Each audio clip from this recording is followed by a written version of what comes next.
Guys हम लोग discuss करेंगे ओपन एकरेज लाइसेंसिंग पॉलिसी के बारे में, खुला क्षेत्रफल लाइसेंसिंग नीति के बारे में। तो GS paper 3 point of view से एक इंपॉर्टेंट टॉपिक है।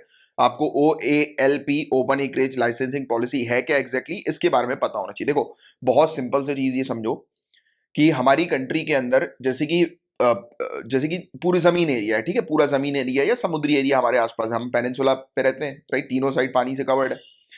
तो आप जानते हैं कि धरती के नीचे बहुत सारे नेचुरल रिसोर्सेज हैं, मिनरल्स वगैरह हम लोग को देखने को मिलते हैं, राइट, जैसे तेल हो गया, राइट, नेचुरल गैस वगैरह हो गई, तो ऐसी चीजें हैं, है ना। अब वो कहाँ पर है कहाँ पर नहीं है, तो इस बारे में जानकारी साइंटिस्ट रिसर्चर्स को भी मिलती है। कई बार जो है वो काफी सारी ऐसी जगहें जो जो अभी तक एक्सप्लोर ही नहीं की गई हैं कि कहाँ पर कितना जो फ्यूल है, पेट्रोलियम है, नेचुरल गैस वगैरह या दूसरे मिनरल्स वगैरह हैं important, right, rare earth elements इसको हम लोग बोलते हैं, है ना। तो ये जो ओपन एकरेज लाइसेंसिंग पॉलिसी है ये मेनली फोकस करती है कि जिन लोगों को हमारी कंट्री के अंदर माइनिंग करनी है, आप आए, आप लाइसेंस लें, इसकी बोली लगाई जाएगी।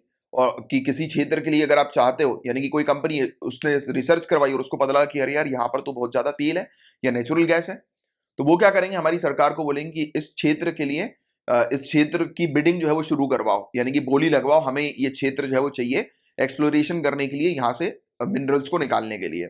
तो सरकार क्या करेगी, सरकार फिर बोली लगवाएगी, राइट। कंपनी के रिक्वेस्ट पर सरकार पहले चेक करेगी, फिर उसको रिक्वेस्ट को एक्सेप्ट करेगी, फिर एक टेंडर पास करेगी कि भैया इस क्षेत्र में जिसको भी टेंडर चाहिए, राइट, तो वो आओ और बोली लगाओ।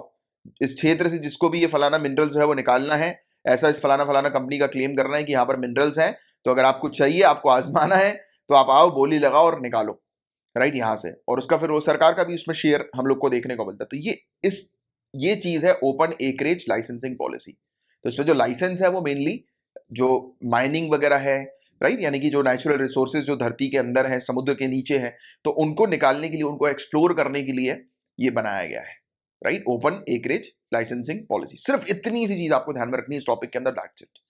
सो चलो मैं आपको थ्योरी जो है वो थोड़ा समझाता हूं। तो इंडिया ने अभी एक्चुअली में जो न्यूज आई है वो ये आई है कि इंडिया ने अभी 8 ब्लॉक्स ऑयल और गैस के ऑफर किए हैं ओपन एकरेज लाइसेंसिंग पॉलिसी के तहत। 8 ब्लॉक्स यानी कि 8 एरियाज ऐसे हैं कि जहां पर बताया जा रहा है कि ऑयल और गैस जो है वो निकल सकती है। तो इसके लिए इंडिया ने जो है वो उसकी बिडिंग, उसकी बोली लगाने के लिए जो है वो ऑफर दिया है कि आप आओ और इन इन क्षेत्रों पे बोली लगाओ। और ऑब्जेक्टिव यही है कि ज्यादा से ज्यादा एरिया जो है वो एक्सप्लोरेशन के अंडर लेकर आना, कि ज्यादा से ज्यादा एरिया जो है उससे निकालना, यानी कि वहां पर खनन कर, मतलब वो हो, माइनिंग्स वगैरह हो, राइट, उसको एक्सप्लोर हम लोग करें, राइट। और डोमेस्टिक प्रोडक्शन जो है उसको हम लोग बढ़ाएं, ऑयल और गैस का, राइट। और इंपोर्ट को हम रिड्यूस करें, क्योंकि भारी मात्रा में हम लोग इंपोर्ट कराते हैं ऑयल और गैस को, तो इसके बारे में आप लोग जानते ही हैं। तो ये चीज यहाँ पर बताई जा रही है। तो ये open acreage licensing policy exactly है क्या, तो इसे लॉन्च किया गया है hydrocarbon exploration and licensing policy के तहत। 2017 में ये पॉलिसी लाई गई थी। और ओपन एकरेज लाइसेंसिंग पॉलिसी के अंदर कंपनीज को अलाउ किया जाता है कि कंपनी जो है वो पहले एक एरियाज को देखें, राइट, खुद से, और फिर उसके बाद उनको उस जगह पर ऑयल और गैस निकालना है कि नहीं, तो उस चीज के बारे में वो रिक्वेस्ट करें। फिर जैसे ही कंपनी एक बार रिक्वेस्ट रेज करती है, जिसको एक्सप्रेशन ऑफ इंटरेस्ट जो है वो कहा जाता है, अभिरुचि की अभिव्यक्ति कहा जाता है, एक्सप्रेशन ऑफ इंटरेस्ट। तो जैसे ये इसका आवेदन देती है, यानी कि एक कंपनी एक एप्लीकेशन देती है कि ये फलाना जगह पर हमें जो है वो एक्सप्लोरेशन करना है, हमें यहां से जो है वो ऑयल और गैस जो है वो निकालनी है।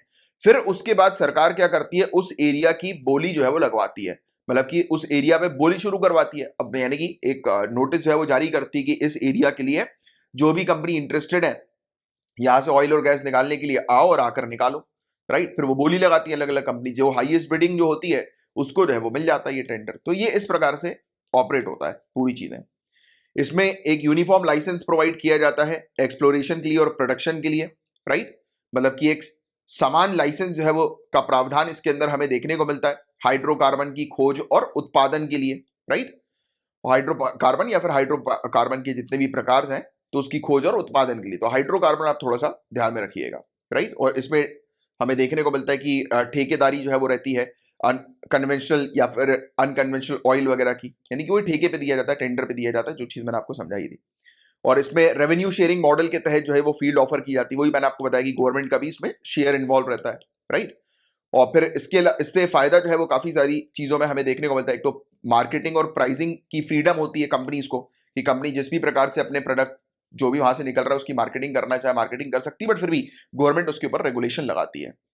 तो ये एक चीज है जिसके बारे में एक आपको जानकारी होनी चाहिए, राइट? इस टॉपिक से रिलेटेड जितना मैंने आपको समझाया ओपन एकरेज लाइसेंसिंग पॉलिसी के बारे में, that is more than sufficient. सिर्फ इतनी चीज आप ध्यान में रखो, इससे बाहर का एग्जाम में इस टॉपिक से रिलेटेड और कुछ नहीं आएगा।